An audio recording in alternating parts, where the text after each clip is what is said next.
for a look at a few stocks on the move, joined by Jenny Horne, markets correspondent. All right, Jenny, I know you're looking at some of the chip makers. This was the big story last week in terms of the focus. We know NVIDIA was just the king all week. Today we've got ARM and Micron in the hot seat. What's driving, let's start with ARM. What's driving the move today?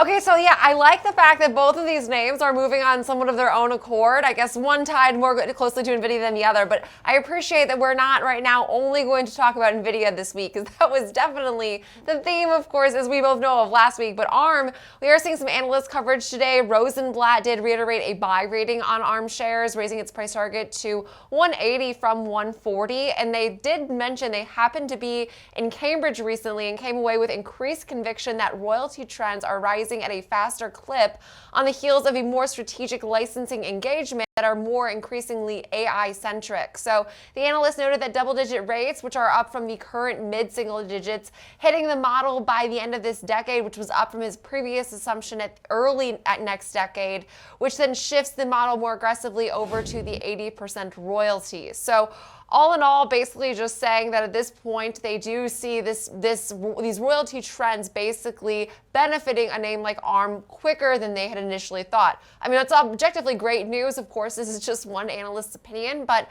obviously today ARM riding all things wave of the semiconductor strength, as we have seen these names be a bright spot throughout today's volatility, and ARM has been no exception. This stock has risen 93.5% so far this year. I mean, it's just been really quite incredible. Worrisome, because naturally when you see something that runs up this quickly, it always makes me a little bit skeptical. But what we do also know about ARM is they went public at like $52, $51 a share. Here we're almost $100 over that IPO price. The most successful IPO of 2023, shaping up into this year quite nicely, Dan.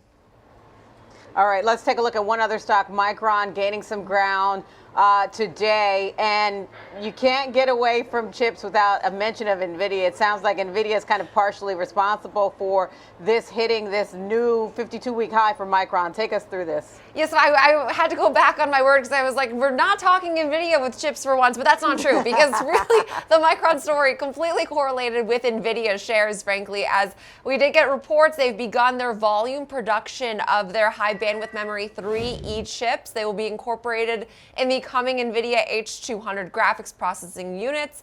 Those are expected to be shipped starting in the second quarter. But what we did hear from Micron's chief business officer in this news release said that AI workloads are heavily reliant on memory bandwidth and capacity, and Micron is very well positioned to support the significant AI growth ahead of their industry-leading HBM3E and HBM4 roadmap. The semiconductor company is right now one of the leaders for overall random access memory, which is basically used in desktop computers as well as servers and flash memory. So that's where they specialize. So basically they're saying that this is something that's going to help expand their pipeline, and we also can expect, at least this is what the company said, to hear more from them during NVIDIA's GTC developer conference in about 3 weeks from now. So we have that to look forward to, and earnings March 20th. So this name reports somewhat on an island, but I do always think it's important to consider these major catalysts coming from Micron that has just been somewhat of an underperformer. We're up 55% year over year. It just hasn't been the AMD, I mean the NVIDIA, of course, the ARM, the Supermicro. But for that reason, I also think with its volatility more tempered, I mean, if you could even say that, it does set up for earnings quite more interestingly, because we're still off of all-time highs by about 8.5% here. Oh, that's fascinating. I love the way you captured that, and I love that you used RAM's, we'll call it government name, random access memory. I love it. Jenny Horne, great insight on both Micron and ARM. Thanks, well done. Diane.